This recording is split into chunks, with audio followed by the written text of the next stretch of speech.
Paula y Danay, vieras que tenía una pregunta. Ajá. Se matriculó el profesor Sebastián Morera. ¿Ustedes de casualidad tienen el número? Yo no lo tengo y no sé quién es, pero tal vez hay un chat de profesores, tal vez ahí esté.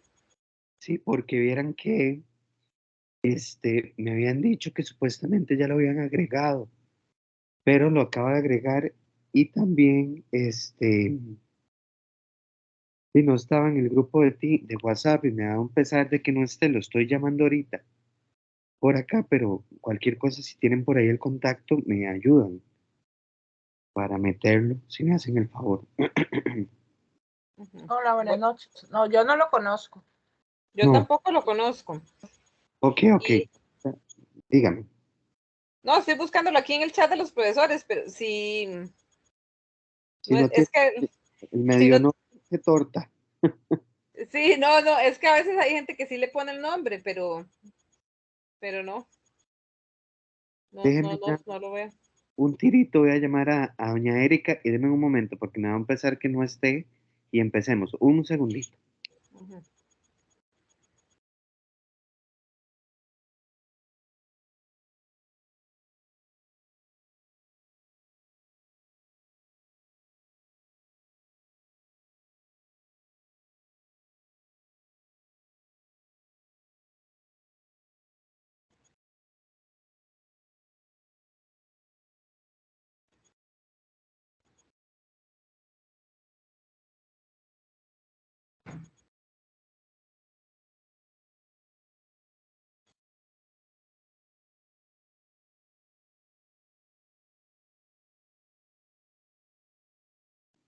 Nada más que no se me les olvide, vayan poniendo el nombre en el... Ya yo lo puse, creo. Perfecto. Ya conseguí el número del profesor Sebastián, por cualquier cosa. Lo tengo aquí ya, doña Erika me lo pasó, entonces Súper. voy a agregar. Sí, igual esta queda grabada también, ¿verdad? Como lo que vamos a hacer es exponer ahí las tesis. Exacto, exacto. Bueno, entonces vamos a ver, bueno, en primer lugar saludarles, espero que esté muy bien. Ahí me disculpan la voz de terror de hoy, pero bueno, no tengo más que otra que eso. Lo importante es la actitud, siempre lo he dicho, y la forma en la que elegimos cómo vivir las cosas. Vean, vamos a terminar las tesis y vamos a hacer una división, incluso por los mismos equipos que teníamos, para poder hacer un análisis de caso, ¿verdad? Que podamos ver un poco la parte de los recursos no lógicos de lo que teníamos anteriormente, las restricciones. Yo quisiera que hoy nos demos el chancecito también de exponer las máscaras que hicieron. Entonces vamos a tener un tiempillo ahí nada más como para que ustedes muestren la máscara, nos comenten un poquitito cómo está todo, qué creen ustedes y después de eso yo les doy las instrucciones para lo del casito. Entonces eso no nos va a atrasar, por dicha, para tenerlo. Lo que sí me interesa es terminar las tesis. Entonces, em, me dice Paula que usted y Norwin son los que tienen la tesis 6, es 5, ¿verdad? Me parece. Ok, Bueno, la nuestra era, sí, 5, la persona existencial. exactamente. Entonces, si querés, Paula, empezamos con ustedes Ujú. Ok, y cualquier cosa, ahí vamos avanzando. Yo los voy interrumpiendo igual en general. Ok, vamos a ver un momentito. Es que yo hice, Norwin creo que no se conectó, ¿verdad? por el momento no lo veo conectado, exactamente.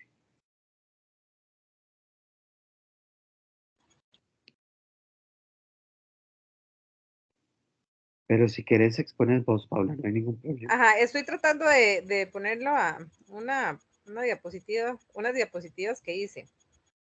Un momentito para, ya.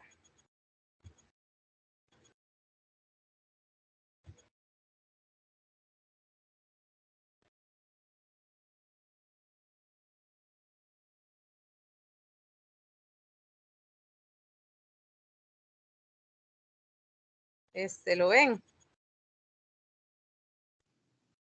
¿Sí se Sí, ve? sí, Ok. perfecto. Ok, a nosotros nos tocó las 5, ¿verdad? Yo no sé, la hicimos así pequeñito, ¿verdad? Y lo que es la persona existencial. Entonces dice que el hombre como persona no es un ser fáctico, sino un ser facultativo. Él existe de acuerdo a su propia posibilidad para la cual o contra la cual puede decidirse, ¿verdad? Entonces esto lo que yo interpreto de esto, ¿verdad? Es que como, digamos, un árbol es un árbol y un león es un león y esas son sus posibilidades, ¿verdad? Él se rige como por sus instintos, pero nosotros tenemos una gran posibilidad de potencialidades que podemos decidir hacia dónde desarrollarlas, ¿verdad? No somos ya hechos, ¿verdad? No estamos regidos por los instintos o por algo que nos determine, sino que tenemos esa posibilidad de desarrollarnos e inclusive ser pues o más virtuosos o también de formarnos, ¿verdad? En esa posibilidad de decisión que tenemos. Y entonces somos un ser, las personas, esta parte existencial nos hace ser personas en construcción, ¿verdad? Que estamos como construyéndonos a nosotros mismos. Y ser hombre es ante todo libre. Y esto implica, eso es lo que decía, ¿verdad? Y esto es lo que implica también responsabilidad. Y decía que para qué es ser libre, ¿verdad? ¿A favor de qué o en contra de qué decidimos? Entonces, por eso puse como un dibujito de que uno puede decidir, pues, en este caso, como ayudar a alguien a levantarse o empujarlo y matarlo, ¿verdad? Es ahí donde interviene la libertad que nos lleva también a una responsabilidad de las decisiones que nosotros tomamos y que pueden ser hacia rumbos muy diferentes.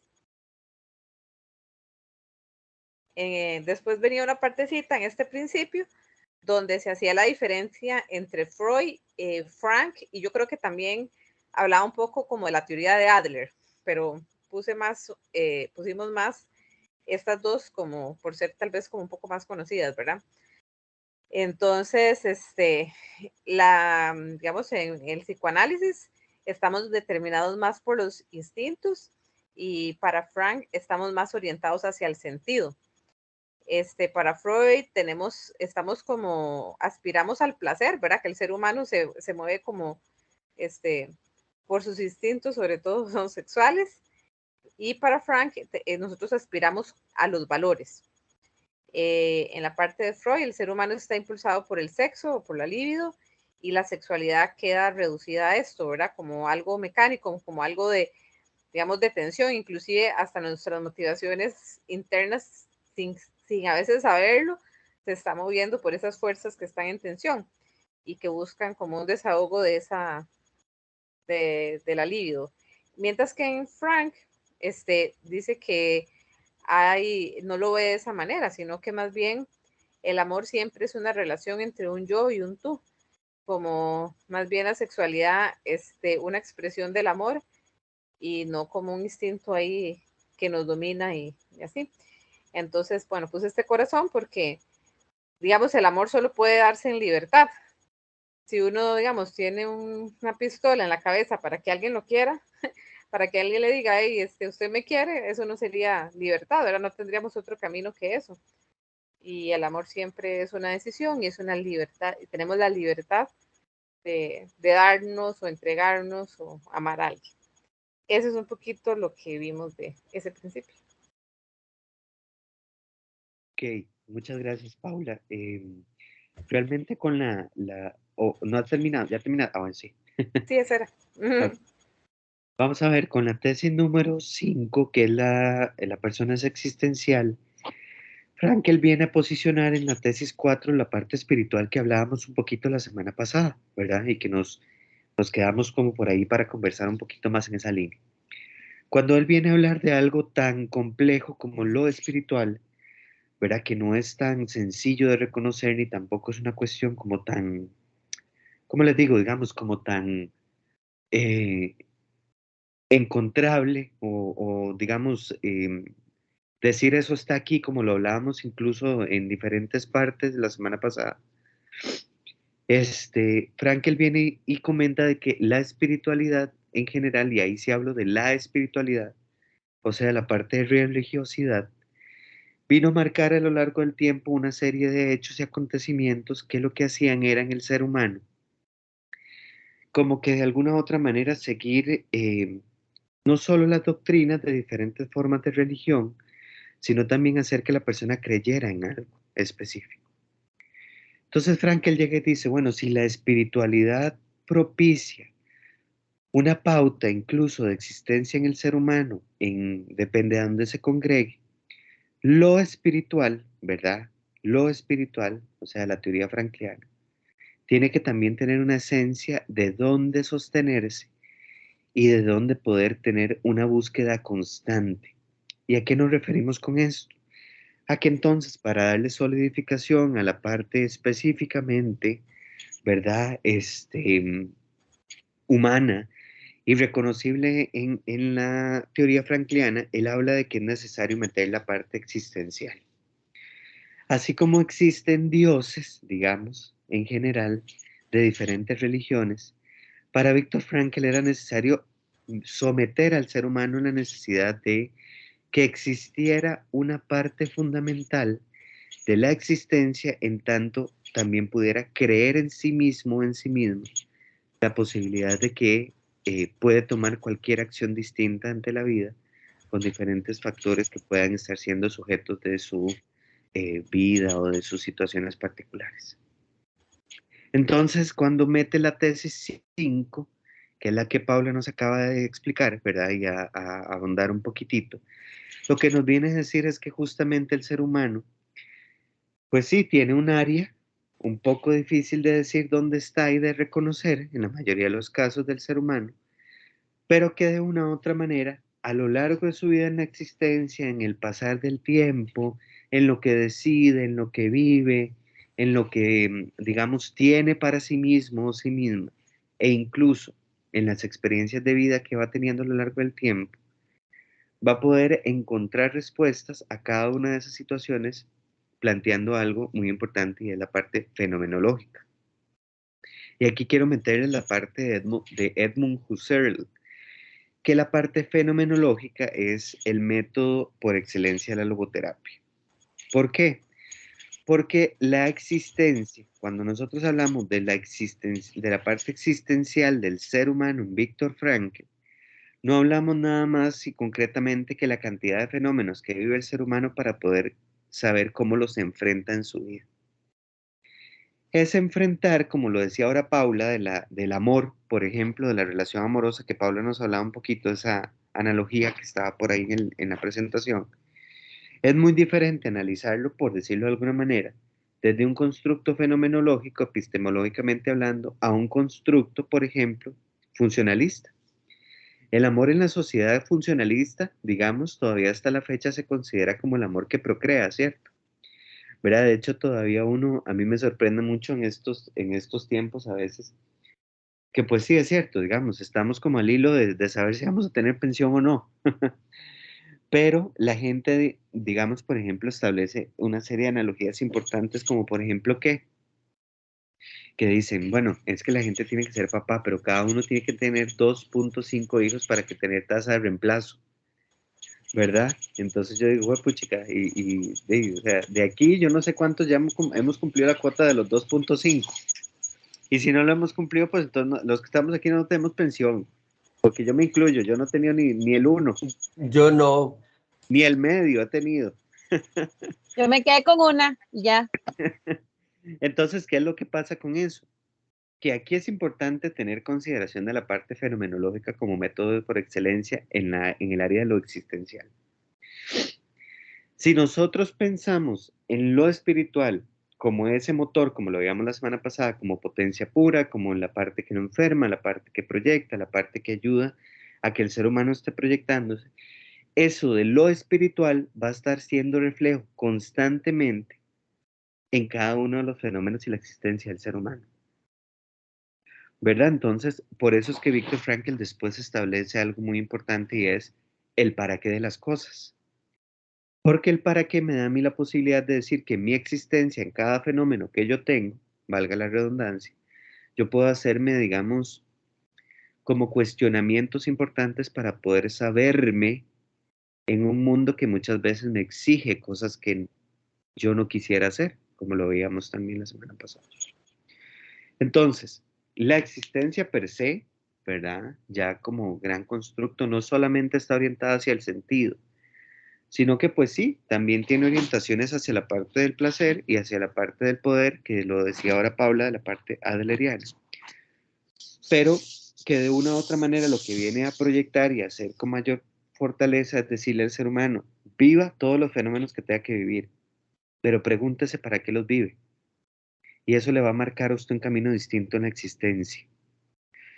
Por eso es que les digo de que realmente, digamos, hablar de logoterapia no es hablar solo de logoterapia. Siempre tenemos que hablar de logoterapia y análisis existencial, porque si no estamos dejando el 50% por aparte. Yo puedo hacer logoterapia, pero yo puedo hacer logoterapia solamente desde una vertiente de pensar, bueno, ayudemos a la persona a buscar orientación hacia el sentido, pero estoy dejando totalmente hacia el otro lado la posibilidad de que la persona pueda preguntarse en dónde está, para qué está ahí y por qué la existencia la llevó a estar en ese momento.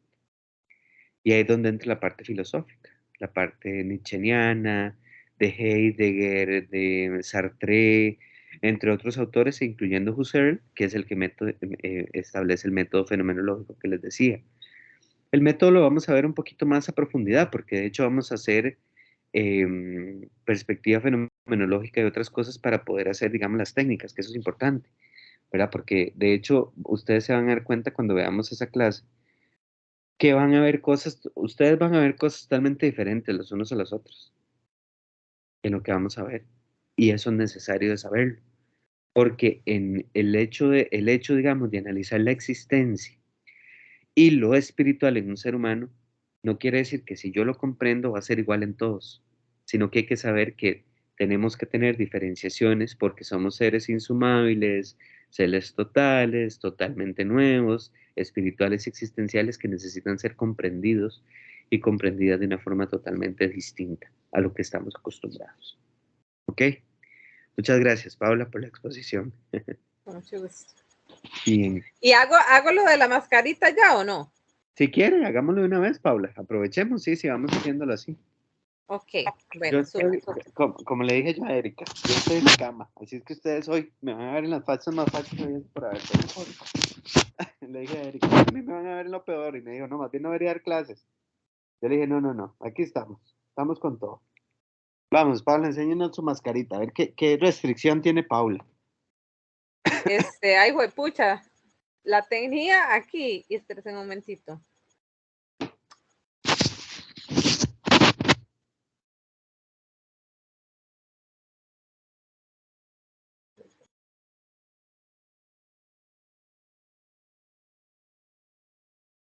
Bueno, mi mascarita es verde y es bien fea porque no soy nada creativa, pero la pinté de verde, a ver si la pinté de verde y con unos corazoncitos rojos. Y entonces lo que quiere decir es que, bueno, que yo la verdad no tengo ninguna restricción, yo soy una persona muy creyente y yo creo que, digamos, como por ejemplo en el amor, que ¿quién le puede demostrar a uno científicamente que existe el amor? Sin embargo, uno lo siente y no es algo que se pueda demostrar, ¿verdad? Aunque digamos, uno puede demostrar ciertas acciones, pero esas acciones podrían estar hechas por otras cosas, ¿verdad? Podrían estar hechas por obligación, por un sentido de responsabilidad, etcétera, pero yo creo firmemente y no siento que tenga ningún obstáculo en creer.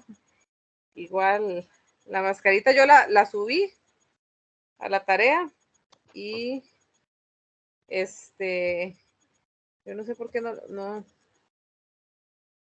pensé que la había guardado en las cosas del curso. Y si no, ahorita la encuentre, no la enseña, no se preocupe. No se estrese por eso. Ok, ya la encontré. Vamos a ver si lo puedo. Dele, a ver.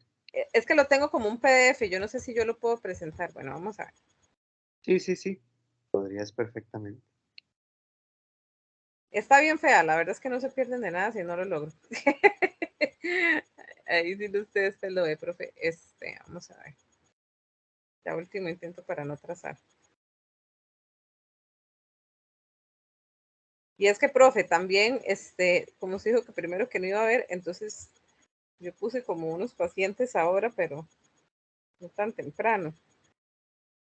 No lo puedo hacer, profe, no sé por qué. Está tranquilo, ahorita lo vemos, a ver, no se preocupe. Si lo puede hacer, Ok. si no, páselo al grupo. ¿Quiere? Ok. Bueno, sí, más fácil, eso sí. ¿Está Ese bien? sí lo puedo hacer súper fácil ahí. Listo, Está bien horrible, pero bueno, ahí se los hago. Eso es mi explicación de por listo, qué puse los corazones y así medio verde. Bueno, perfecto. muchas Ahora, gracias. muchas gracias. El siguiente, entonces. Vamos con la tesis número 6, que es de Eli y Tania. Les Aquí escucha. estoy. Profe, ¿puedo poner primero la máscara para cerrarla y que no me quite como Sí, tanto perfecto. espacio? Es que es una imagen, denme un chancecito para compartir.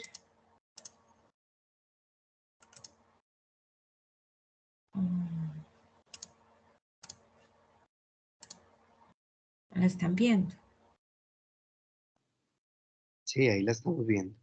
Bueno, yo puse como una restricción, la hiperreflexión, porque en muchas ocasiones me da por pensar demasiadas las cosas y quise como utilizar una máscara que cubriera todo el rostro, porque en realidad es algo que cuando se presenta yo siento que se apodera de todo.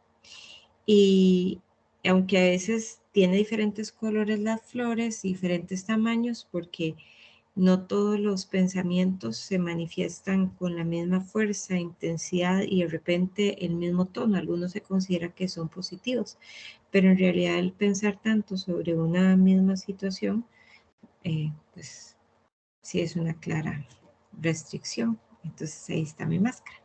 Ya la quito. Perfecto, Sí, Tania, muchas gracias. gracias. Ok, ahora voy con el otro. Voy a cerrar esto y voy con la otra. Dime un segundito. Es que este Teams no es tan fácil, ¿verdad? Para mí es más fácil Zoom o Meet. Listo. Ahora sí, ya listo. Ok, la tesis número 6, lo que dice es que la persona es yoica. Básicamente, con esta tesis, Víctor Frankl está hablando un poco frente a lo que postulaba Freud en relación con que la motivación principal era una motivación a través de los impulsos que estaban en el ello. Es decir, la persona no era consciente de cuál era su motivación. Sin embargo, aunque la parte espiritual es inconsciente, la persona es yoica en tanto que pues tiene una motivación distinta del principio del placer, y la motivación que tiene es la búsqueda del sentido. Entonces, aunque tiene una parte inconsciente, en realidad la persona no se rige por el principio del placer, lo espiritual no está regido por el principio del placer. Usted nos pidió un ejemplo, entonces nosotras pensábamos en esta situación que vivió Víctor Frankl cuando él tuvo la posibilidad de migrar a Estados Unidos en lugar de irse a un campo de concentración. Nosotras discutíamos que puede ser una mayor manifestación de un principio de placer que conservar la vida frente a la posibilidad inminente de sufrir un montón de cosas o incluso de morir.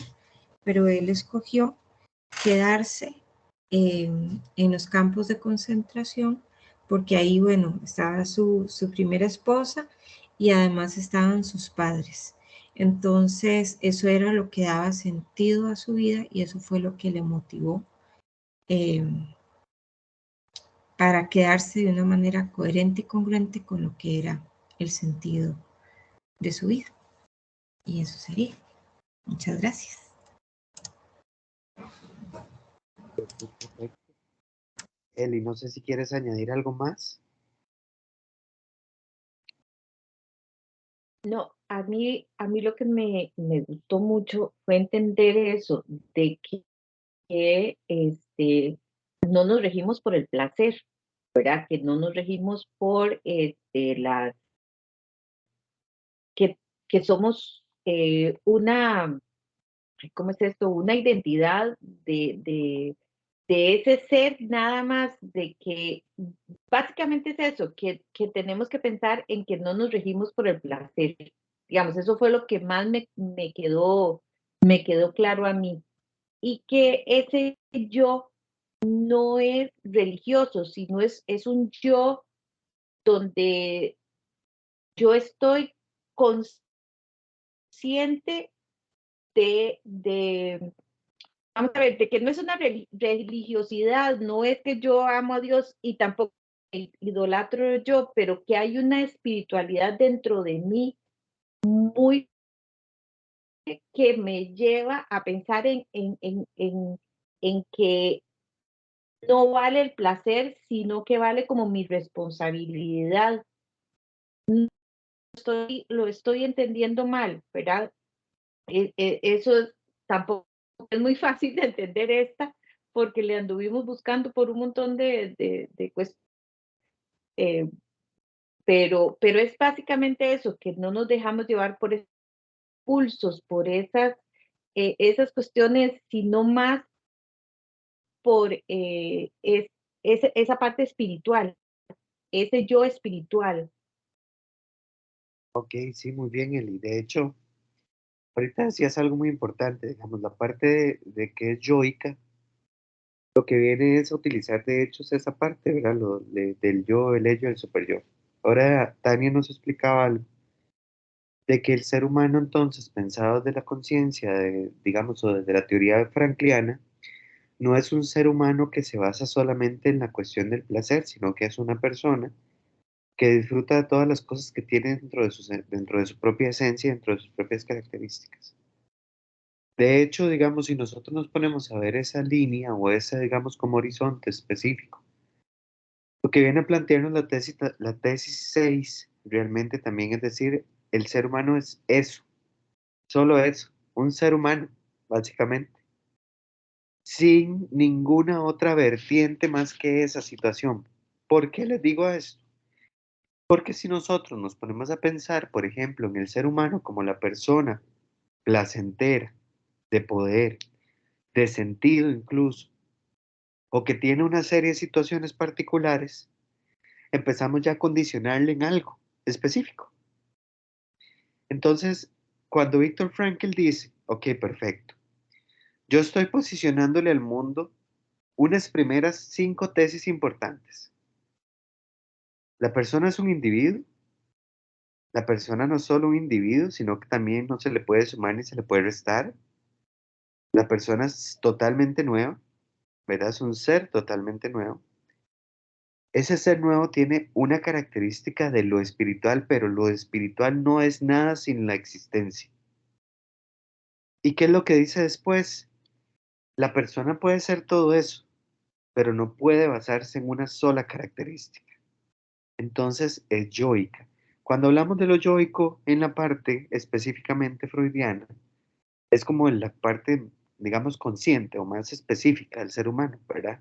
O más apalabrable, digámoslo de alguna forma. Porque el ello y el super yo son un poquillo más difíciles. Uno es más jodión y el otro es más placentero, ¿verdad? Uno nos condiciona y uno nos empieza a decir, usted debería hacer esto, debería hacer lo otro, etc. Y el yo es como el más normal, entre comillas, ¿verdad? Entonces, ese yo, lo que viene a decir Viktor Frankl, es decir, bueno, utilicemos al padre de la psicología, ¿verdad? Y digamos que la persona es yoica, que es alguien, es un alguien que tiene todo y que lo que viene a su vida puede ser cuestionado y puede ser, digamos, refutado a través de la existencia per se. Entonces, pensar en el ser humano, digamos, dentro de esas características específicas, lo que nos da es la pauta de podernos ver en situación y vernos atravesando cualquier aspecto en la vida. Voy a aprovechar de una vez porque no está Maya ni Xiomara. Y voy a hablarles de la tesis 7 y ahorita le doy la palabra a Eli para que exponga la mascarita que ella hizo. Pero quiero que hagamos el hilo conductor de las tesis. Entonces, vean, si la persona yoica, o sea, si la persona es eso, es ese algo específico, concreto, que tiene características específicas en relación con el mundo, la persona como es un ser humano completo. No solo es totalidad y unidad, sino que también la brinda. Eso es lo que dice la tesis 7. ¿Y a qué nos referimos eso? A que el ser humano es un ser integral que necesita hacer que los otros sean integrales.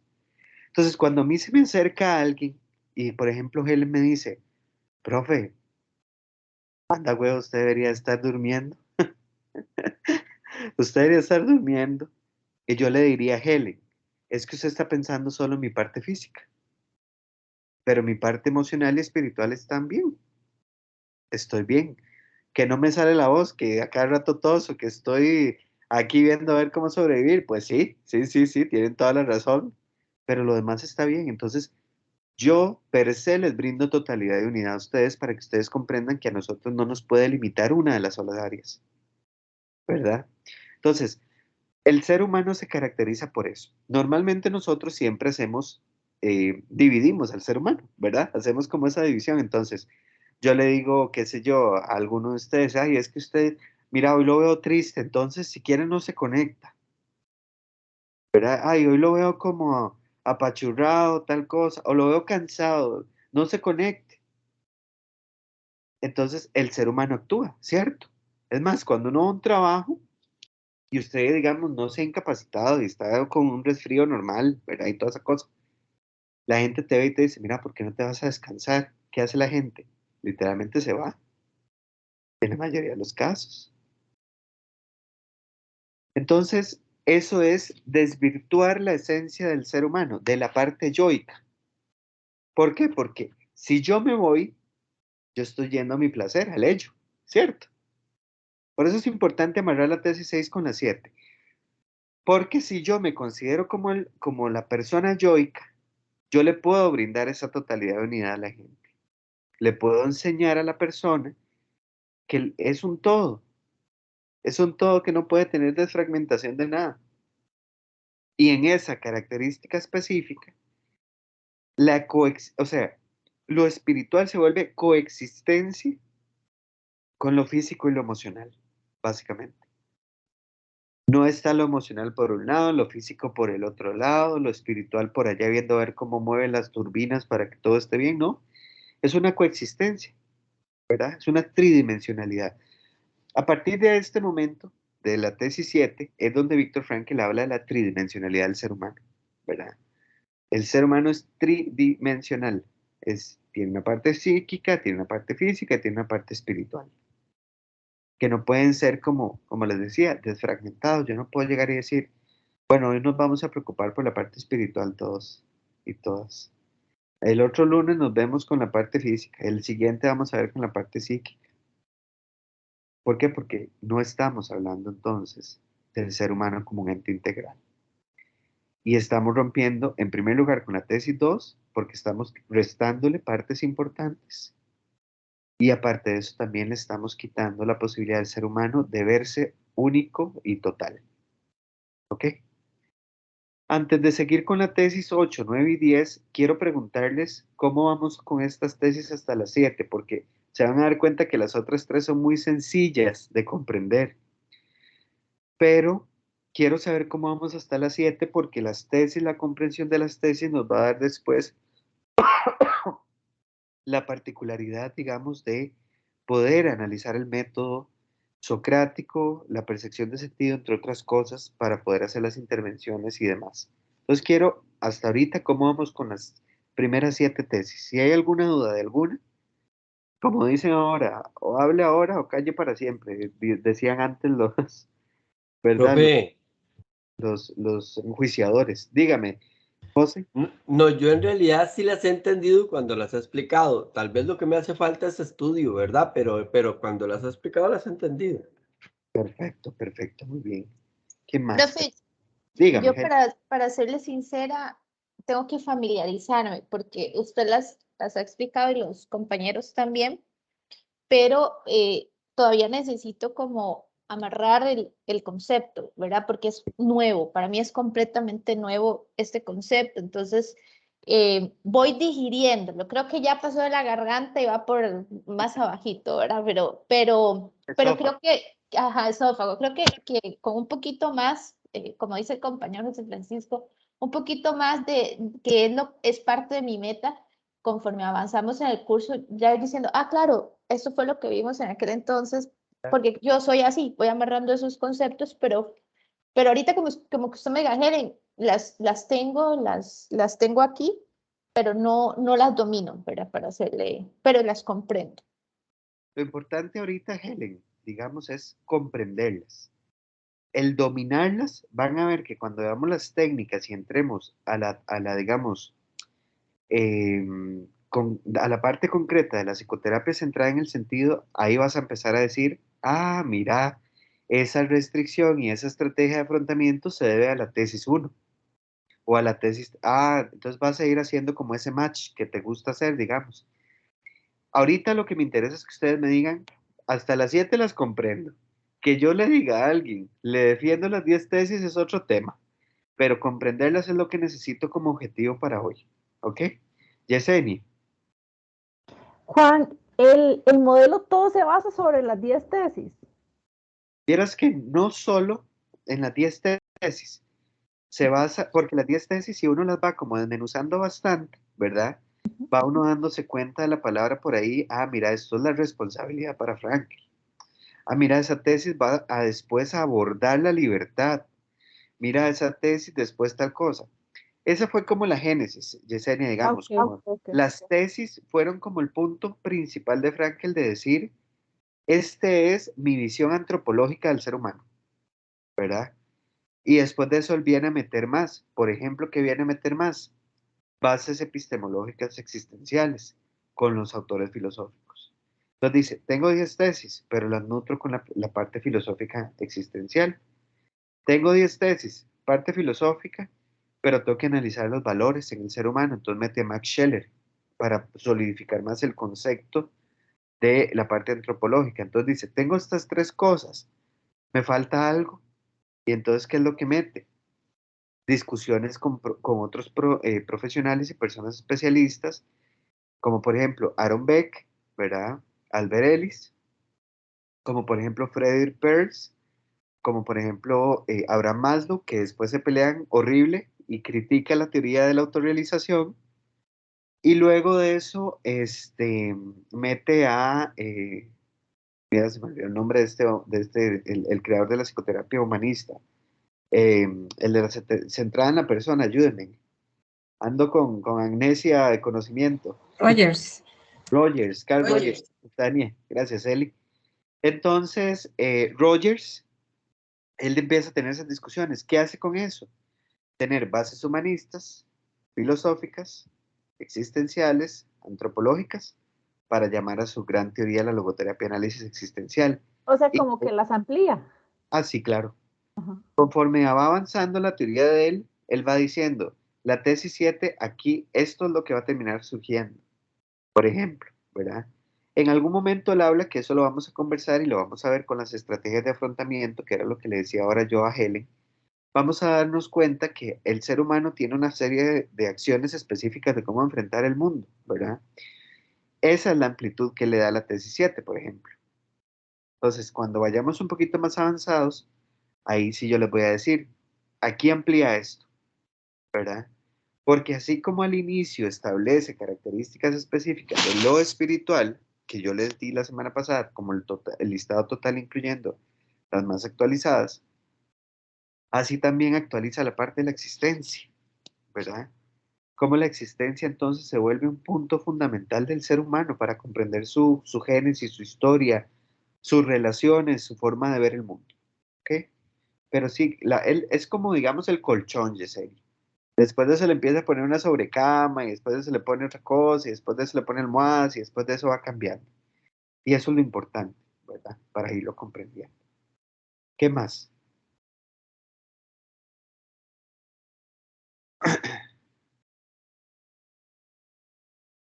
Bueno, entonces vamos con las siguientes tesis. Eli, si quiere expone su máscara. Aprovechemos, ya que está usted por ahí. Entonces cuéntenos su máscara.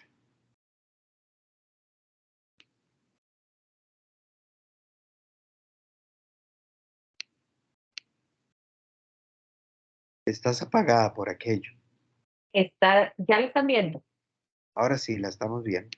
Bueno, lo que yo entendí, no sé si estoy en lo cierto, es la restricción que uno tiene. Para mí es que quiero muchas veces meterme en la... ¿Me están escuchando? Sí, ¿verdad? Meterme en la mente de las demás personas, que yo a veces quiero como que las personas entiendan, no controlar, digamos, sí es un control, pero es como que se den cuenta que están equivocadas y yo como meterme ahí, ¿verdad? No que hagan las cosas a como mi manera, sino que estén, que más que todo cuando están equivocadas, qué sé yo, no sé, de la forma de tratar a otra persona o cosas así, entonces esa es mi restricción. No sé si yo entendí mal el asunto. Para nada. La restricción es la de ustedes. Vea que ahora, de hecho, Tania nos hablaba de ella, de que es muy hiperreflexiva, ¿verdad? O sea, sobrepiensa las cosas por montón, por montón, por montón.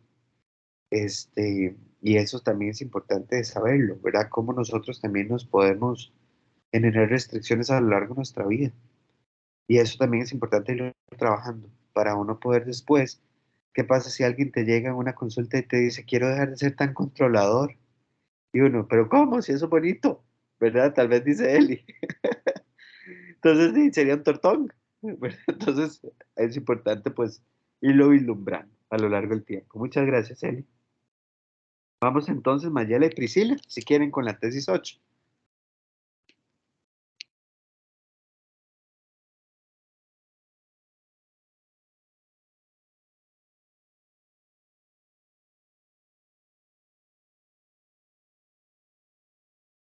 Hola, hola, Claro y ¿me conciso, escuchan? hola y hola. A nosotros nos tocaba la 8, yo tengo aquí anotado 10. Soy yo la que está mal. La 8, Pris, sí, La 10 me toca a mí. la persona es dinámica. es la número 8. Esa es la de Ok, ustedes.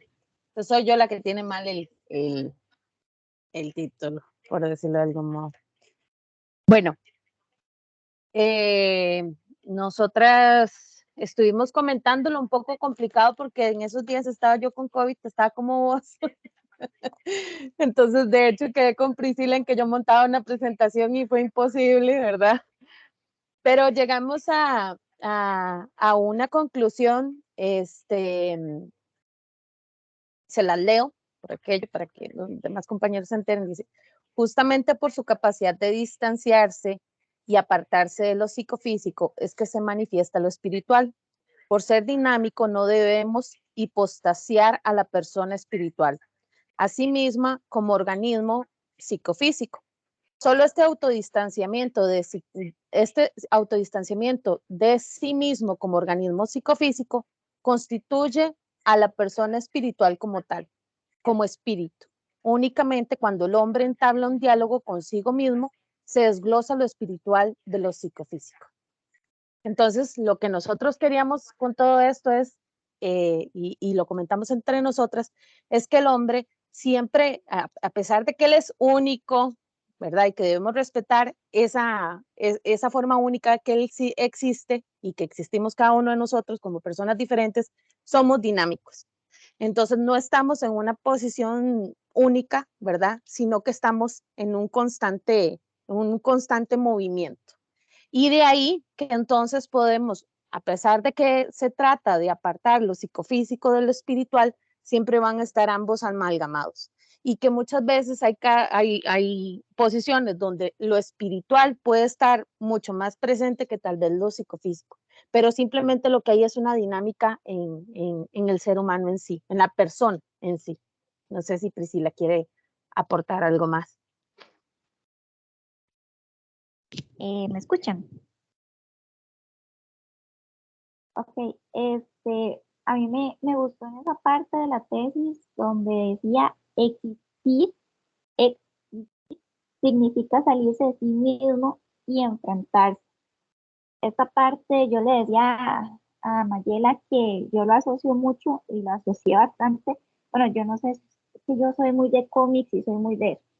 Entonces, yo vi Doctor Strange y en la película llega una parte en donde, como por ejemplo, qué sé yo, la sacerdotisa, por decirlo así, separa a Strange de la mente y de su cuerpo. O sea, se logra ver de manera distante. ¿No? Bueno, entonces yo lo asocié así y dije, ok, esto es lo que somos. Tenemos esta capacidad, no tan así, ¿verdad? Pero tenemos esta capacidad de vernos como desde otra perspectiva y decirnos, ok, ¿qué está pasando? Y cuestionarnos y preguntarnos en esta parte, ¿verdad? El tener el autodistanciamiento con uno mismo. Y esto, el ejemplo era ese, pero también voy a poner otro, que yo lo veo bueno, yo les comenté la semana pasada que mi hermano es autista, la verdad. Yo lo veo con mi hermano. Mi hermano tiene la capacidad, pero no la tiene desarrollada. Digamos, hasta que llegue otra persona y le diga, mira, estás teniendo tal y tal conducta, él no llega a preguntarse ni a cuestionarse qué está pasando en mí, como muchos podríamos hacerlo, ¿verdad? Entonces, en esta parte yo lo veo también con mi hermano. Mi hermano no llega y dice, ok, está pasando esto y esto en mí, voy a ver cómo lo puedo arreglar, cómo puedo solucionar la situación, y ya, no, o sea, él llega nada más y sigue y entra como en un círculo vicioso y como en la zona de confort, ¿verdad? Y no logra como llegar al punto de solucionar algo hasta que otra persona se lo diga. Entonces, en esta parte, algunos tenemos desarrollado esto y otras personas no tanto. Entonces, sí hay como que empezarlo como a pulir en esa parte, ¿verdad? Ese autodistanciamiento es en realidad lo que a nosotros nos da esa capacidad y lo decía Priscila, yo recordaba esa imagen de la película donde ella lo golpea en el centro del pecho y de hecho se ve donde se separa, ¿verdad?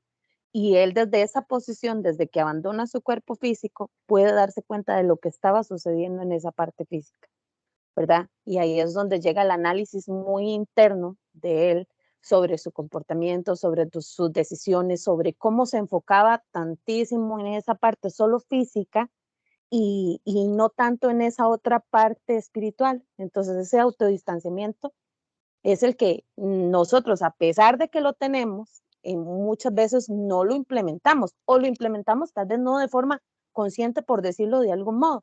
Entonces, de ahí ese dinamismo de que podemos aprovecharnos de él para poder vernos desde esas dos áreas y desde esas dos perspectivas, pero sin la necesidad de separarnos, de entender que esa tridimensionalidad sigue siendo parte nuestra y tanto nosotros como con los demás. Muy bien. Esta tesis es muy particular porque cuando Viktor Frankl dice que la persona es dinámica, lo que viene a establecer o lo que viene a decir, digamos, o a decirle al ser humano es, bueno, todo ser humano o todo hombre y mujer tienen la capacidad de distanciarse y apartarse de esa forma psicofísica que siempre ha pensado o se ha pensado. Ahora Priscila decía algo muy bonito de la tesis y es esa palabra de existir, que la tesis lo pone como ex-sistir, ¿verdad? Que eso es para Viktor Frankl, de hecho varios textos, si en algún momento se quieren aventurar a leer ya textos, digamos, totales, él utiliza mucho ese tipo de redacciones de ex-existir, en otros momentos habla de cuestiones de sentido y también cuando mete como la parte de la percepción de los sentimientos, emociones y otras cosas. Pero aquí hay algo muy importante. El existir lo que significa realmente es salir de sí y enfrentarse con uno mismo, ¿verdad? Las compañeras dieron el clavo con esta película, es muy interesante, pero es una de las películas más logoterapéuticas que yo he visto en mi vida. Por el simple hecho, no por la trama, ¿verdad? De la destrucción total de todas las cosas que suceden, sino por el simple hecho de que hace que se conecte con la esencia real, ¿verdad? Por ejemplo, si yo, digamos, a mí me pasa algo, por decirlo de alguna forma, a mí me pasa algo y yo no logro quitarme de mí eso, ¿verdad? O sea, no logro hacerlo, de una u otra manera lo que empieza a suceder es lo siguiente. Yo me mantengo siempre en esa parte psicofísica. Si a mí me dicen, mire, usted tiene, y lo hablábamos también en las clases anteriores, con la palabra de la iatrogenia. Si usted le dice, mire, usted me parece que tiene como una enfermedad tal, yo me quedé con eso y toda la vida me quedaré con eso. Por más que yo quiera quitarle a la persona esa forma de verse distinta, es muy difícil, es muy complicado. Vean, Danay, que trabaja en la caja, hace como 2 semanas fuimos a una gira con los estudiantes de patología de La Salle, que andaba yo con ellos. Entonces los llevé ahí al Chacón Paúd y la jefe del Hospital Chacón Paúd de Psicología es María Elena Murillo, la que era fiscal del colegio, no sé si la recuerdan o la han oído mencionar. Pero María Elena mencionaba justamente eso, ¿verdad? Cómo nosotros a veces como profesionales de psicología tenemos que debatir muy fuerte con, por ejemplo, personas, digamos, como psiquiatría, que a veces los psiquiatras nada más hacen una observación y dicen, el fulano tal lo que tiene es esto, ¿verdad? Y uno, joder, pucha, que ya yo desearía tener esos ojos, ¿verdad? Porque, ok, perfecto, hay una especialidad de por medio. Pero María Elena me decía algo muy concreto y hablábamos un poco de eso con los chicos del curso. Y hablábamos de que justamente nosotros tenemos una especificidad muy interesante en la realización de los diagnósticos, que pues sí, son cansados, no vamos a negarlo, ¿verdad? O sea, es pasar las pruebas, hacer análisis y todo, pero normalmente damos un diagnóstico y después de eso es curiosísimo, porque me decía María Elena, perdón, de un pronto a otro usted se da cuenta que los psiquiatras con el tiempo van cambiando las notas y colocan el diagnóstico que hicieron los profesionales en psicología. ¿Por qué? Porque nosotros tenemos una realidad concreta de cómo decir que eso sucede, ¿verdad? A diferencia de otras personas que tal vez con la observación pues se quedan en esa línea. Eso es un tortón terrible, ¿verdad? Entonces, esta tesis de podernos nosotros decirle al ser humano, usted tiene la capacidad de existir, o sea, sálgase de sí y piénsese más allá de lo que le han dicho. Aparte que es un reto para nosotros hacerlo con las personas, llegar a concretar que la persona en algún momento se diga, yo entendí quién era yo cuando quité la palabra cáncer de por medio. Y el cáncer se volvió una enfermedad con la que yo convivo o convivía, empecé a superarla y después de eso me di cuenta que yo siempre seguí siendo, qué sé yo, Milena. Yo me di cuenta que yo era más que la depresión cuando me di cuenta que sí, me tomé mis medicamentos, iba a mis tratamientos, iba a todo, pero mi vida yo la hice como yo quería y tomé la actitud distinta. Pero llegar a eso es complicadísimo, porque siempre nos dicen las personas, pero ¿cómo usted me va a decir que eso no es así si el médico fue el que me dijo? ¿Verdad? Y a veces debatir con palabras muy fuertes o personas muy fuertes en divinidades, como lo veíamos, también no es tan sencillo. Pero más que todo, digamos, Helen, ya te doy la palabra. Esa tesis lo que nos viene a dar es esa posibilidad de discurso con la persona, de encuéntrese, ¿verdad? O sea, métase en usted y debátase. Debátase lo que usted cree que ha sido siempre, para ser hoy en día verdaderamente la esencia de la parte yoica, que era lo que hablábamos antes. Helen, ahora sí. Que parece que es un tema porque no solamente es debatir con ellos, sino con todo un sistema, ¿verdad? Por ejemplo, hoy que atendía a una paciente, ella me decía, bueno, rápido, mándeme algo, ¿qué es lo que me tengo que tomar? Y y ella es como adicta a todo tipo de medicamentos y parte del proceso que también ahí es donde creo, ¿verdad? No todos están dispuestos a que uno empiece a desenmascarar eso que también les ha sido muy fácil a ellos ponerse y decir, bueno, yo tengo cáncer o yo tengo lupus, ¿verdad? Y desde ahí actuar. Entonces, trabajar con esto es riquísimo porque los va confrontando desde su realidad. Soy más que esto. Es una parte que está ahí, sí, que tiene un diagnóstico, que es real, pero soy más que esto. Pero no todo el mundo tampoco quiere vivir ese proceso, porque hoy esta paciente me decía, bueno, ¿qué me tomo? Dentro de todo, ¿qué me tomo? Para ir aligerando el proceso, ella misma me lo dice, ¿verdad? Y aquí es donde empieza realmente el proceso que nosotros como psicólogos ofrecemos y nos diferenciamos. Exactamente. Sí, porque nosotros, Juan, ya te doy la palabra, porque nosotros hay algo muy concreto, digamos, siempre debatimos con esas fuerzas. Vean, yo le contaba una vez a estudiantes de carrera de psicología, de que yo me topé una vez una profesora primaria que hacía de todo, vieras, ella era todóloga, porque me acuerdo que en el informe que ella mandó, para hacer, porque dijo, o sea, ella decía, este chico es TDA y también es TEA, o sea, tiene hiperactividad y tiene espectro autista, pero sí lo aseguró.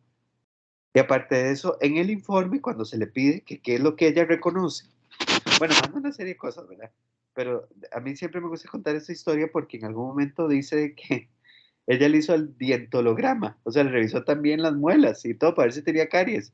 Yo dije, pues chica, yo quisiera saber de todo también para poder ver si ya tengo caries y toda esa cosa, porque yo decía, ¿cómo uno puede debatir con esas cosas cuando, por ejemplo, tiene la personalidad tan fuerte de que uno recuerda de su maestra primaria, de kinder, de secundaria, etcétera, porque siempre marcan una historia en uno? Y ese chico, me acuerdo que cuando llegó él decía, es que me lo dijo mi niña. ¿Y cómo yo le podía debatir eso a ese chico? Si la niña le había dicho que tenía caries, que tenía que lavarse mejor los dientes, que tenía esto, que tal cosa, los papás angustiadísimos y todo, y no era un TEA ni el TDAH sí, pero el TEA nada que ver, pero pasó por un proceso de análisis y diagnóstico. Entonces, nos topamos con esas cosas, es complicadísimo, ¿verdad? Es complicadísimo. Danay, tienes la manita levantada. Pues yo quería comentarles que pues yo atiendo en la caja pues un promedio de 120 a 130 personas, 150 por mes, ¿verdad? Más o menos en terapia individual. Y la mayoría de las personas que van ahí no tienen como esta conciencia de la existencia, la mayoría se enfocan en su sintomatología.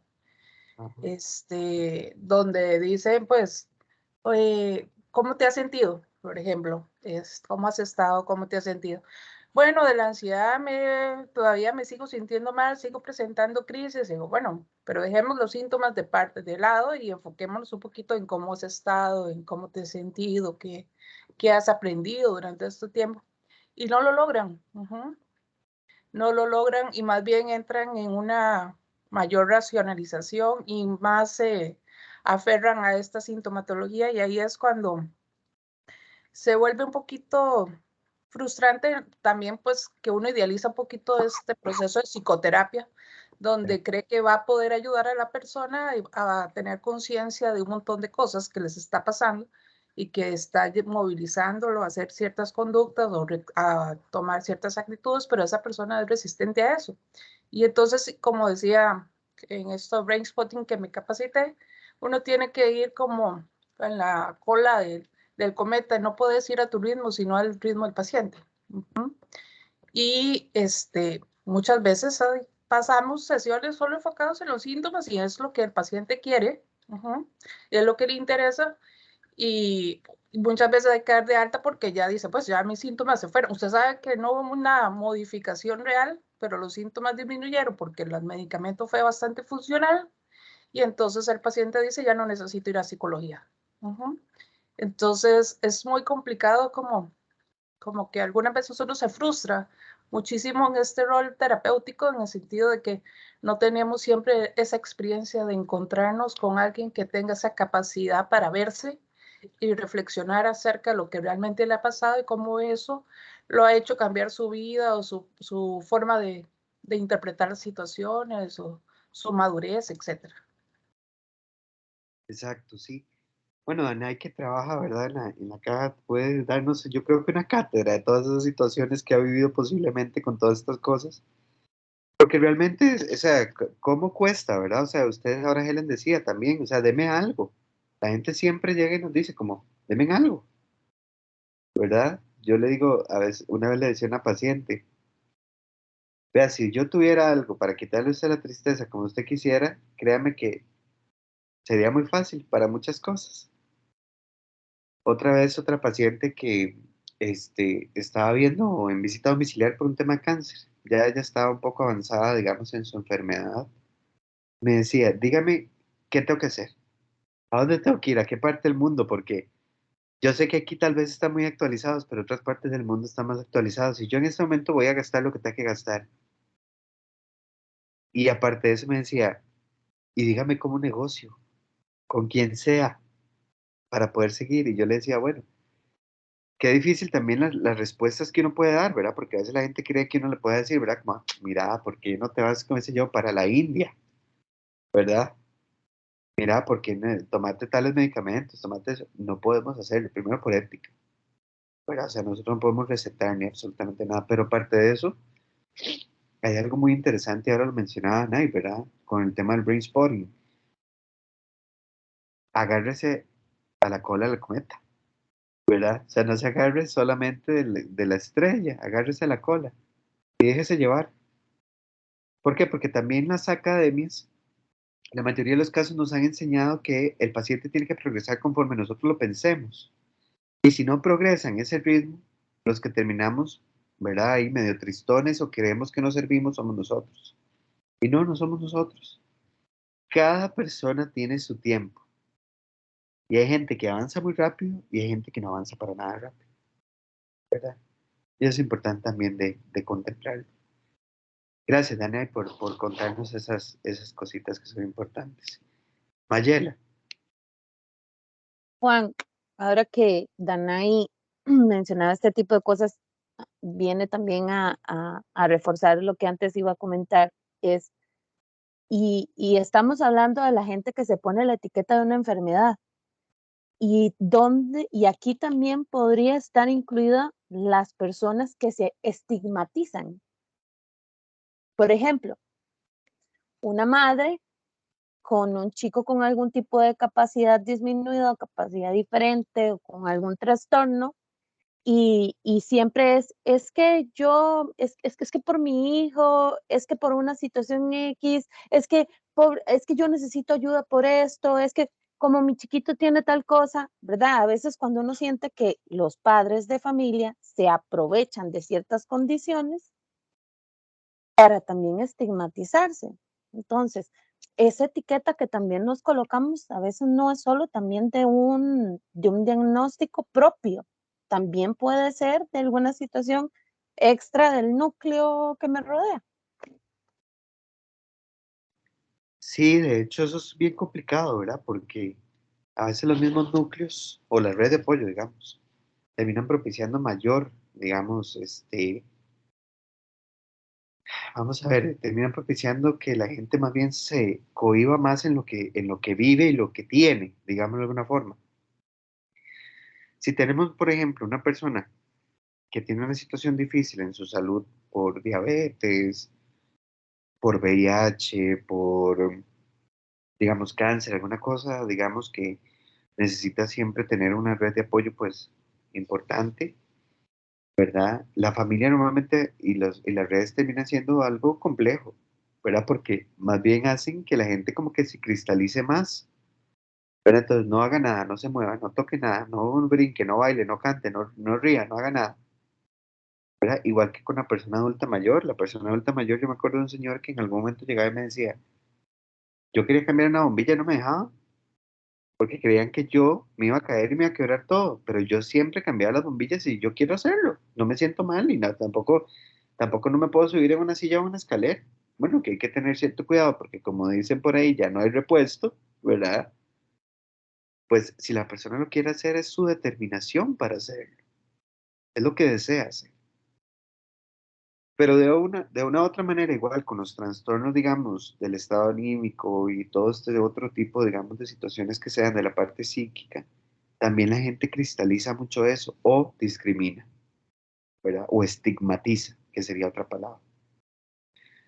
A mí me gusta mucho una película que al principio la gente creía que tenía conjetura, digamos, como más de Marvel y esas cosas, o de, no sé si decir, yo no sé esas cosas, de decir Marvel, no sé. Hay tanto enredo en eso que yo no sé cuál, pero la película del Guasón, ¿verdad? Es una película que realmente habla sobre la estigmatización a personas con trastornos mentales.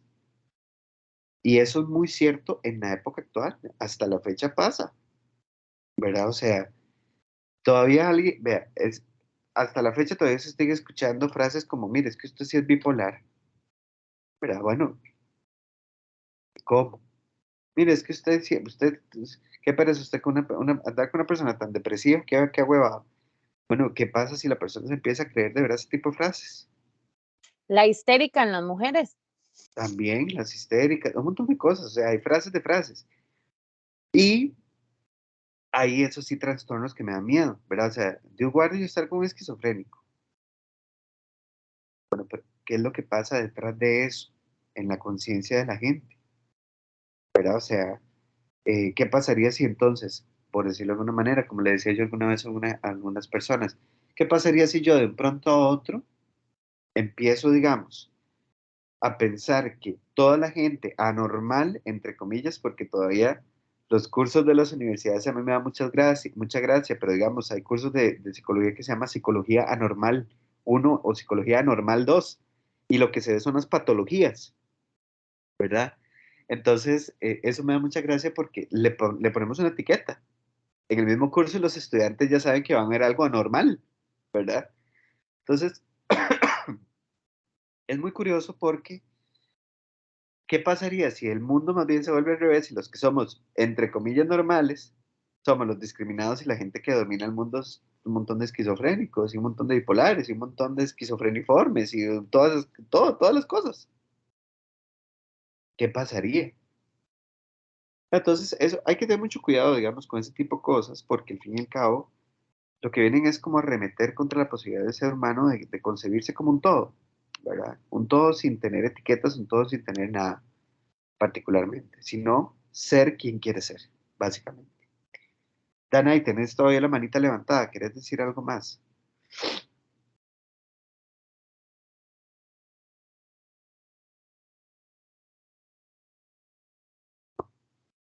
Ok. Bueno, entonces vamos a ver. Mayela, si querés nos presentas tu máscara para ir aprovechando de hacerlo así y luego Priscila nos la enseña. Ujú. Vale.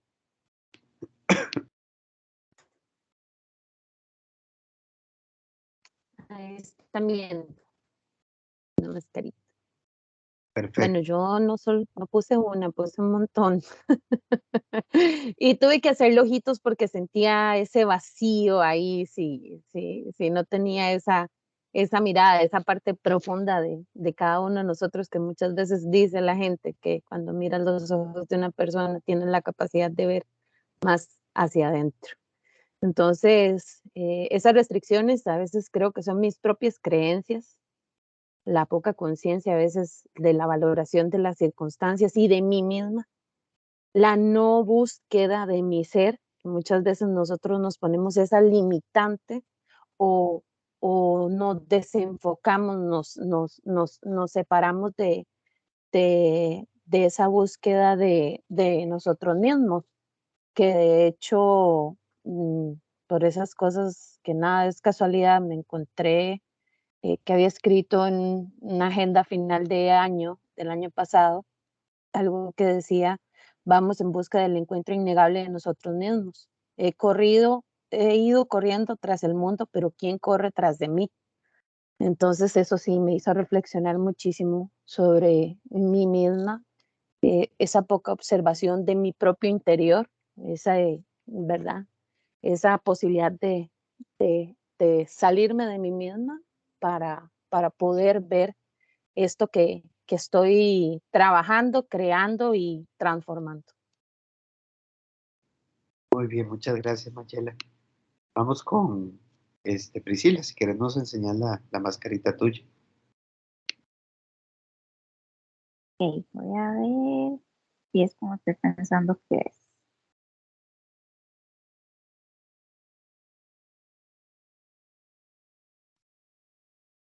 Ahí se ve. Ahí la vemos, perfecto. Em, Son muñequitos así, todos raritos, pero bueno. Este, hay varias prescripciones que he estado más bien trabajando con la psicóloga y demás. Una es que soy muy susceptible ante los comentarios de los demás y esto viene por un trauma que vengo arrastrando desde pequeña. Cuando empecé a estudiar psicología y cuando me volví psicóloga fue y ha sido algo demasiado tormentoso para mí, sinceramente. ¿Por qué? Porque los psicólogos que están a mi alrededor, bueno, yo no sabía que conocí ahí la competitividad de las personas y conocí también la parte en donde le quieren a usted derruchar el piso, aunque suene muy feo. Los que, no estoy diciendo que todos son así, pero sí los que estaban a mi alrededor, ¿verdad? Entonces empecé a tener demasiadas inseguridades, por eso como que dibujé esta parte como que la ansiedad y la inseguridad me ciegan, o sea, me ponen una venda y no me deja ver el valor de persona que soy ni el valor de mi trabajo. Entonces, ha sido una lucha demasiado ruda. Luego, las comparaciones, porque tendía a compararme con los demás, ya es algo que estoy controlando un poco más, es algo que ya he logrado como manejar y las comparaciones, especialmente yo digo que los 20 es como una nueva adolescencia. Es increíble el montón de crisis existenciales que he tenido a mis 20 y contando las que traigo llevando de pequeña, desde que usted nos dijo la semana pasada cuántas tenemos al año. Bueno, es increíble. Entonces, sí me comparaba mucho y eso me restringía mucho a ver, como nuevamente digo, el valor de persona que soy. Yo soy una persona que siempre he pensado que soy lo peor de lo peor.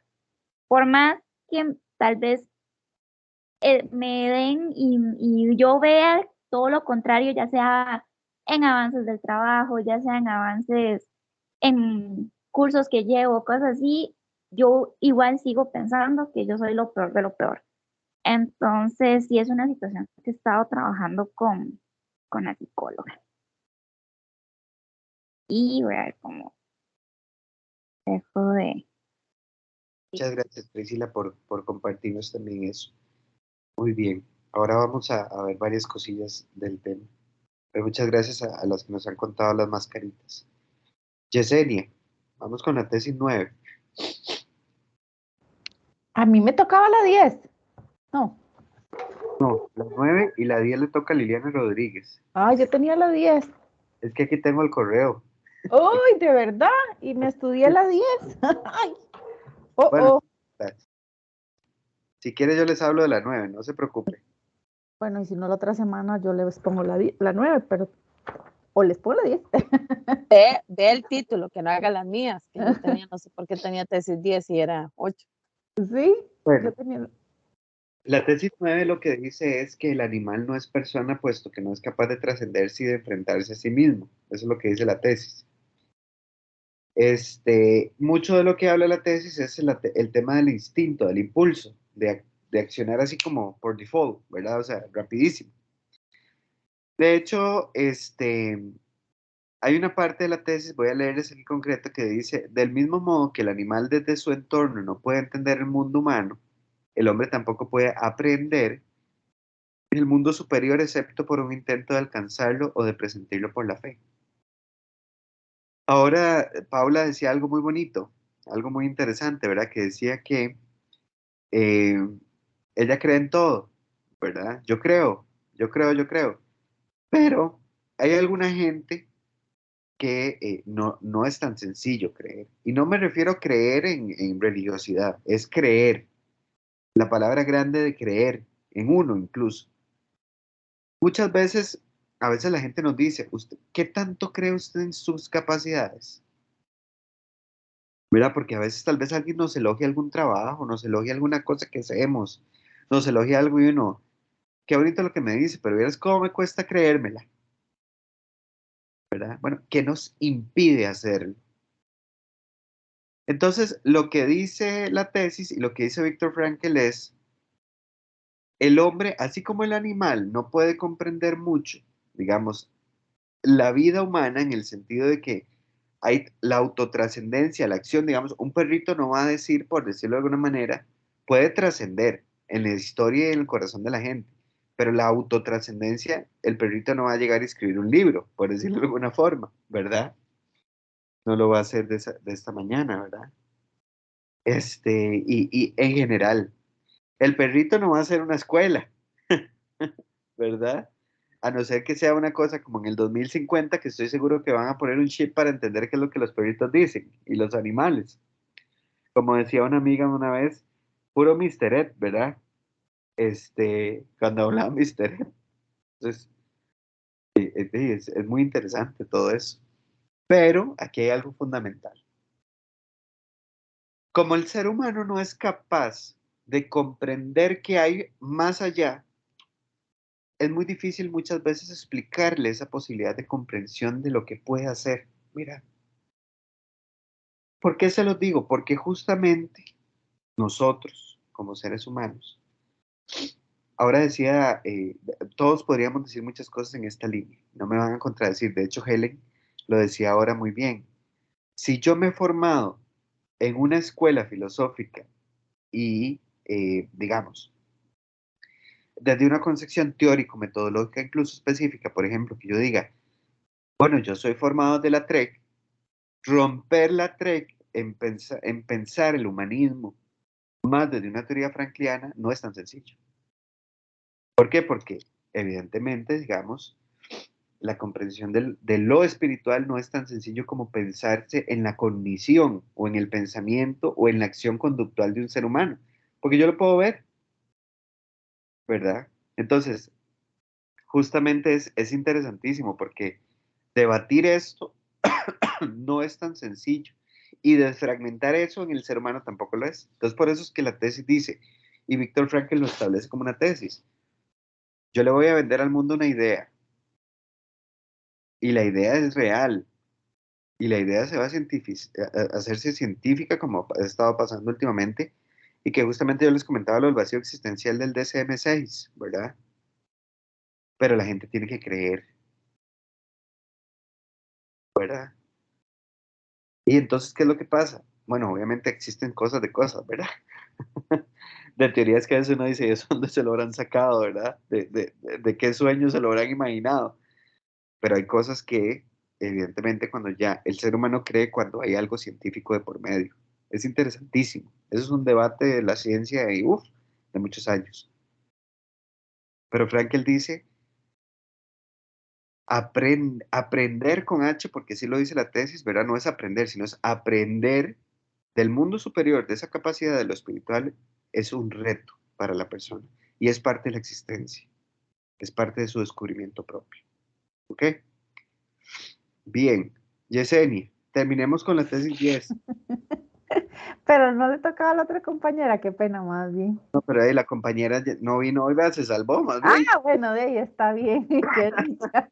Así usted me deja descansar la voz un ratito.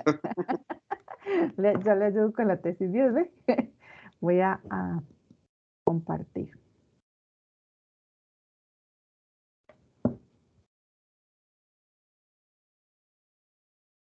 Bueno, sería la persona. Ay, se quedó pegado. Voy a quitar mi cámara para que. A ver si eso me ayuda. La persona no se comprende a sí misma, sino desde el punto de vista de la trascendencia, que era un poquito lo que venías hablando ahorita de la trascendencia, ¿verdad? La diferencia entre el animal y la persona. Víctor nos dice que todas las personas tenemos que trascender y que estamos en ese camino de trascendencia y que esa llamada de trascendencia lo recibe en la conciencia. O sea, que está ahí está como dentro de la conciencia o que trascendemos, lo recibe esa conciencia. Pero también lo liga mucho con lo que es la religión, ¿verdad? La religión, la logoterapia lo ve no como un tema de imposición, sino que es más allá de eso, ¿verdad? Lo ve como manejar como una cuestión de fe, que era lo que también veníamos hablando, o es un tema que se viene viendo desde varias tesis atrás, ¿verdad? Que hay que manejarlo como algo de fe en cuestión de no responder a preguntas más que una división entre lo religioso o el ateísmo, ¿verdad? No es eso, no es verlo como una religión como o somos católicos o somos musulmanes o somos, sino o somos completamente ateos, sino que es algo de verlo como de fe. O sea, fe en lo que es la persona en sí, o fe, o tener fe en algo, que era lo que también el profe hablaba ahora. No se centra en una fe de Dios, sino en una fe en un sentido más amplio. Es la fe del hombre, es buscar la fe en el sentido de la persona. Entonces yo les traía, digamos, este ejemplo que a qué tenemos fe, ¿verdad? Porque las personas pueden tener fe a muchas cosas.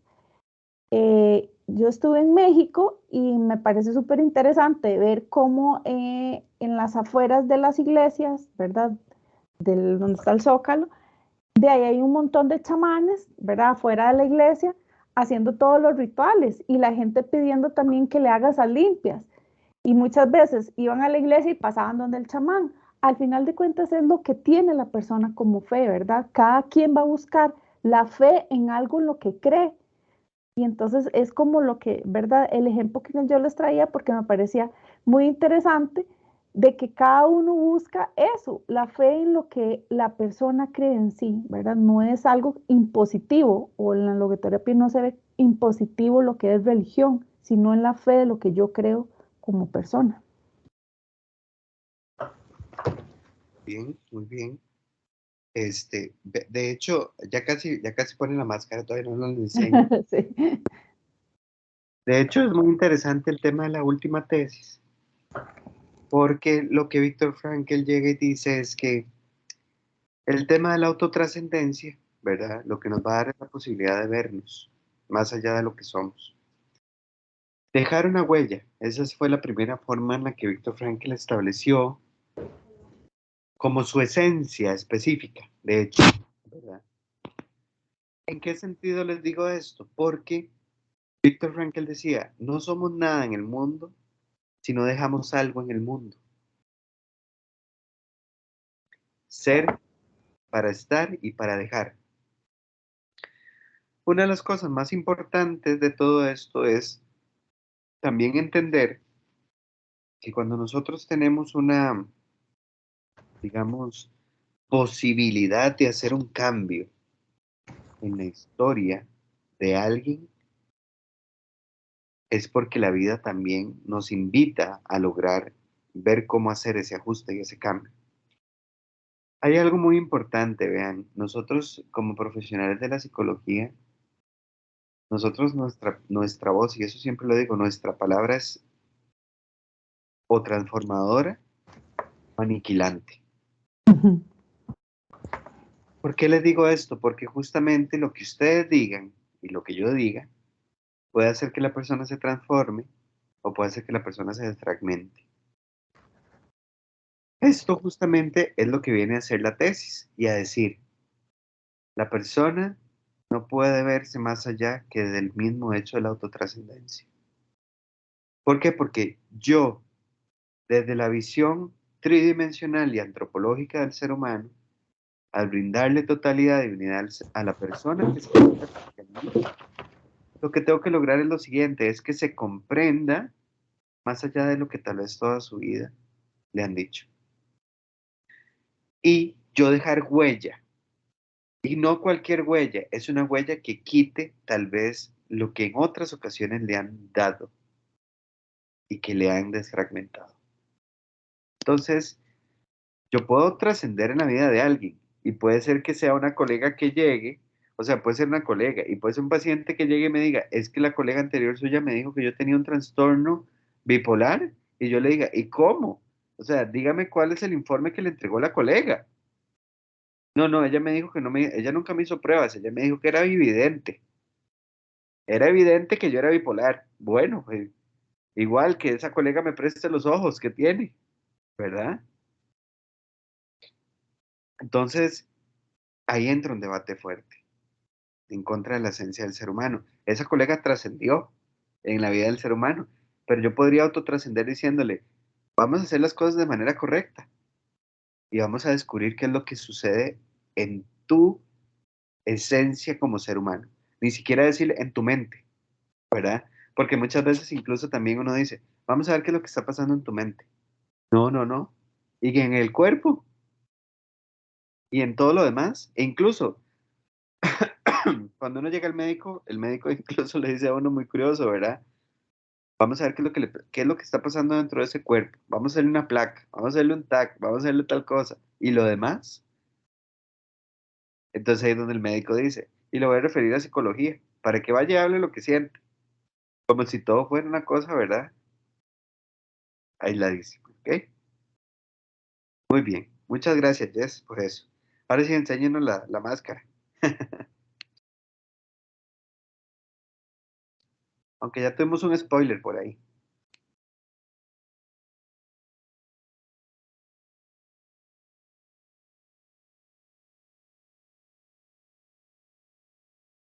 Está silenciada, Jess.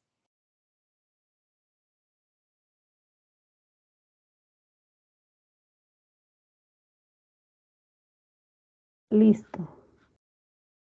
Yo hable y hable.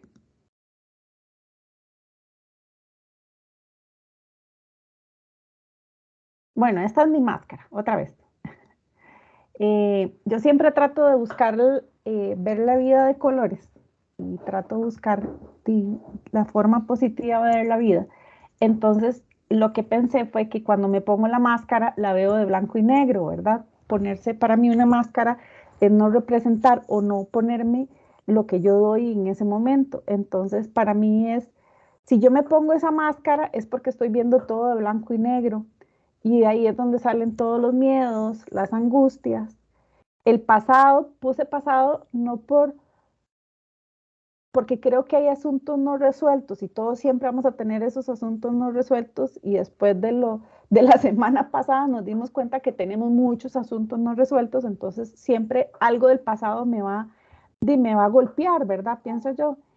Y dejarme llevar, a veces uno se deja llevar por lo que las demás personas nos dicen o por lo que o por la moda o por la verdad y nos ponemos esa máscara o eso es lo que yo pienso, ¿verdad? Entonces para mí esa máscara soy yo viendo esa vida de blanco y negro, ¿verdad? Donde me la pongo, dejo de ver la vida de colores y empiezo a darle más importancia a todas esas cosas. Eso sería. Ok, excelente, Yesenia. Muchas gracias también. Vamos ahora con las máscaras de los que nos quedan. Helen, si quieres nos enseñas la tuya. Luego para que se vaya preparando José, después. Usted sabe, profe, que siempre hay alguien que se le sale del canasto, ¿verdad? Jesús. Así que esa soy yo porque no soy muy creativa y entonces, y donde estoy, toda esta semana he tenido que trabajar, no tengo acceso a imprimir como para poder pintar, estoy en una zona rural. Entonces se me ocurrió buscar algo que fuera más con respecto a lo que estoy viviendo ahorita, mi restricción. Ok. Entonces, ay, pero espérese, profe, aquí está. Ya se lo voy a compartir.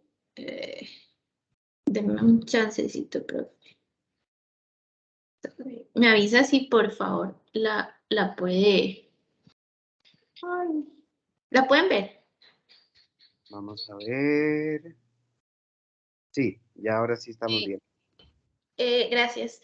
Entonces, bueno, creo que fue la que busqué y me llamó más la atención porque creo que la mayor restricción que tengo ahorita por el tipo de trabajo en el que estoy, son temores con los cuales me he encontrado a mí misma, por eso me gustó muchísimo el ojo y ella ahí porque parte de lo que he estado trabajando en mi vida personal por un año es lo que hablábamos la semana pasada, el sentido de propósito, el sentido de vida enfocado en mí. pero una de las cosas que tengo es ese temor que a veces el mismo trabajo me lleva a tener que tener una exposición mediática ahí más de lo que yo esperaba. Y ahí es donde me asusto, donde tal vez me restringo y busco como irme por otra tangente cuando sé que lo más fácil sería conversarlo o hablarlo y veo que tengo, que eso es lo que en ese momento el trabajo me demanda y las personas así lo veo que es exitoso en el sentido de que sí hay una respuesta mucho más. Y es parte de lo que estoy trabajando, es parte de mi restricción ahorita, esos temores que vienen producto de que voy a estar expuesta mediáticamente, digamos, a un Facebook Live donde entonces toda la gente está ahí, el en vivo, y si me equivoco y esas cosas, ¿verdad? Entonces, no es lo mismo hacer un video y ahí lo subí. Entonces, lo requiero en este momento, es parte de mi trabajo y a eso me estoy, pues es mi restricción y es parte de lo que estoy trabajando. Así que esa imagen es como ese cuidado que tengo que tener de no vivir con esa máscara y enfrentar mi temor a esa exposición que de una u otra manera me hace vulnerable porque voy a estar equivocándome en frente de o inclusive comentarios que a veces pueden ser un poco sarcásticos, no lo sé, ¿verdad? Entonces por ahí estoy, profe. Muy bien, Helen, muchas gracias. Lo dejé compartir ya, ¿verdad? No, todavía no. Vamos a ver cómo la dejo de compartir, profe. Arriba, igual en el Teams, donde le diste compartir, ahí te va a salir que la dejé de, o sea, como dejar de compartir. Sale. Ahora sí. Muy bien. Listo, gracias. Muchas gracias. Vamos entonces con José. La mía es la menos creativa.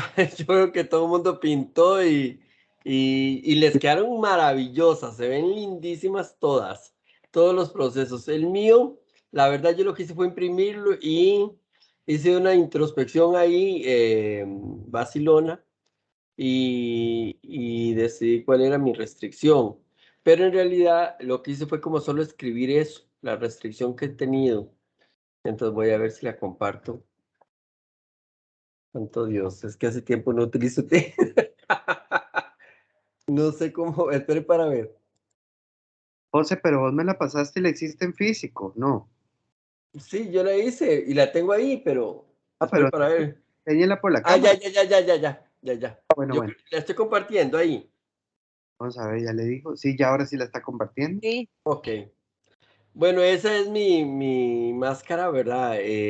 Ustedes verán ahí, notarán la sutileza de los colores y todas esas cosas características, ¿verdad? En realidad, pues yo no le hice nada. Mi restricción es como una frase. Yo no sé, yo creo que no sé, creo que fue mami, no sé. Creo, a mí me parece que mami decía, Francisco, soy chiquito bueno, ¿verdad? Entonces, yo he tratado de ser chiquito bueno siempre, ¿verdad? Entonces, pero como yo he tratado, según mi mente, ¿verdad? Según lo que yo pienso, de ser chiquito bueno, asumí que para que el mundo fuera bueno, tenía que ser como yo, ¿verdad? Y entonces, cada vez que alguien hace algo que a mí me parece que no está en mi escala de valores, ¿verdad? O que no concuerdan con los valores míos o mi punto de vista, entonces ya me cuesta mucho eh, interpretar eso. Considero que la otra persona es la que está equivocada, ¿verdad? Y que eso pues me ha limitado mucho de recibir mucha riqueza y experiencias de otras personas. Eh, entonces yo en ese proceso pues ahí estoy descubriendo que yo no quiero ser bueno, yo quiero ser yo y de ahí en adelante dejar el mundo ser como es también y aprender de él. Muy bien, muchas gracias, José, también por tu exposición de la máscara. Pasemos ahora con el Lili Monge, que no la tengo. Tampoco la hemos visto. Lili, ¿estás por ahí?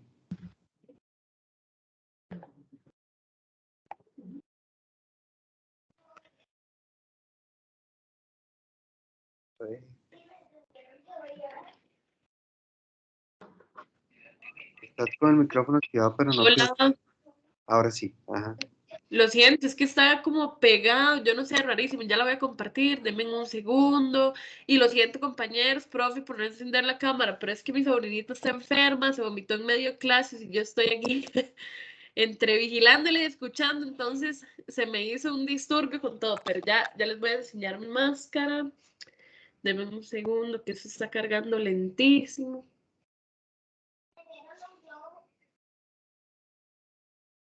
¿Ustedes ven la pantalla? Que ya se puso. ¿O todavía no la ven? No, todavía no se te comparto.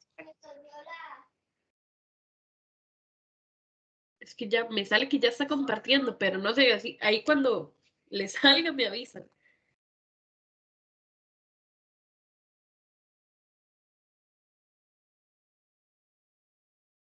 ¿No se compartió? Y ahora sí. Ahora sí se ve la pantalla, pero nos vemos nosotros. Bueno, súper bien, súper bien. Entonces ya lo quito. Bueno, esta es mi máscara. Yo sé que se ve muy colorida, muy feliz y todo, pero yo tengo un arma de doble filo, ¿verdad? Yo me considero una persona que siempre soy fuerte y valiente y yo sé que esa es una de, bueno, de mis cosas buenas, pero a veces no me permito sentir, no me dejo ser o no dejo que las cosas me afecten porque siempre tengo que ser fuerte, porque siempre tengo que estar ahí valiente y porque soy psicóloga no puedo enojarme, ni pelear, ni hacer un montón de cosas porque tengo que estar controlada, calmada, siempre hacer un trabajo bueno, siempre estar en armonía porque las cosas tienen que salir bien. Es más, haciendo esta máscara la hice súper divina, con brillos, un fondo y todo, y se me borró absolutamente todo. Entonces, adivinen qué, me volví loca, me enojé.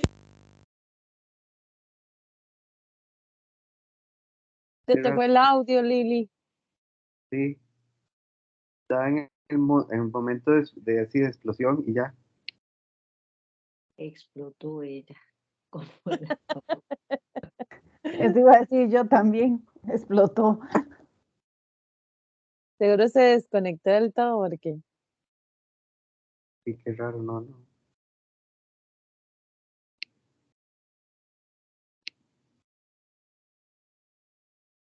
Sí, se fue.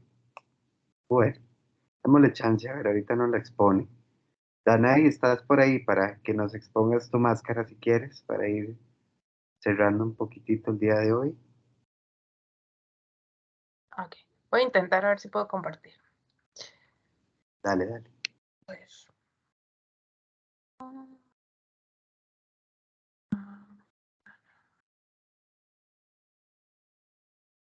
Aquí está, ¿ya? ¿Lo están viendo?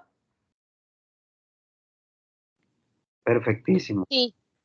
Bueno, yo creo que la vida me ha ido mostrando a lo largo de mis años, ya bastantes, que mi mayor restricción siempre ha sido el miedo a muchas cosas, pero yo creo que el miedo que más me ha llevado a pasar por situaciones complejas tiene que ver con el miedo al abandono, que me lleva como en algún momento generar vínculos muy dependientes o abandonar antes de, o anticipar muchas situaciones y eso me ha llevado a generar mucha ansiedad anticipatoria y pues eso me ha generado en muchas ocasiones el sufrimiento y sobre todo me tocó vivir, mi mamá era una mujer joven y a los 52 años tuvo un accidente de tránsito y entonces después de eso quedó en un estado vegetativo por 12 años y solo éramos mi hermana y yo quienes la teníamos que cuidar y eso me generó mucho miedo. Miedo a perderla definitivamente, miedo a cuidarla, miedo a cambiar mi estilo de vida, miedo a enfrentar tantas cosas. Y entonces cada vez que leo el libro de El monstruo de los colores con los niños, y veo el miedo, me identifico mucho con los colores que lo pintan ahí el monstruo en la emoción del miedo. Y por eso elegí esos mismos colores bastante similares, porque de verdad sí así he sentido yo el miedo, de la misma manera, un poco amenazante, oscuro, muy, no sé, como que me paraliza. Yo creo que es de verdad que llega a paralizarte o te lleva a actuar de una manera impulsiva o no sé, de tantas maneras que no son como las correctas. Y he ido venciendo muchos miedos, no es que todos están ahí, a lo largo de la vida uno va creciendo y va dándose cuenta que puede ir venciendo muchos de esos miedos irracionales que tiene, pero siempre siguen quedando, o sea, no es que se eliminan en su totalidad, aunque uno crezca y madure y empiece a ver la vida diferente. Pero sí creo que ese miedo a la soledad, también, como decía la compañera, a la crítica, a no llenar las expectativas, a sentirme insegura en muchos momentos, me ha hecho elegir muchas veces una conducta muy evitativa y eso me ha generado mucha frustración conmigo misma. Y al darme cuenta que he dejado de hacer cosas que quería hacer por miedo. Entonces, creo que esa ha sido mi mayor restricción a lo largo de mi vida. Gracias. Gracias a vos, Danay, por exponernos.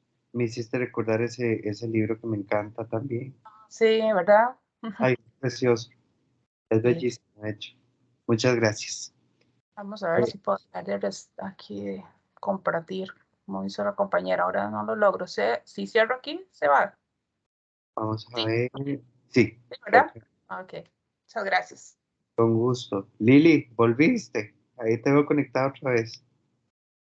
Hola, pues sí, Menos mal. pero bueno, solo para terminar era que me falló el diseño de la máscara y que bueno, por eso lo hice así, pero que esa es como mi restricción. Es algo que es mi fuerte, pero también me restringe porque yo no siento a veces muchas cosas para estar bien, ¿verdad? En teoría, entre comillas. Entonces, eso sería. Muchas gracias, Lili. Vamos a ver. Aquí voy a compartirles la de Eli. Eliana. Eliana Arguedas. Vamos a ver. Déjenme compartir la pantalla. Ahora sí, Eli. Todo suyo el espacio.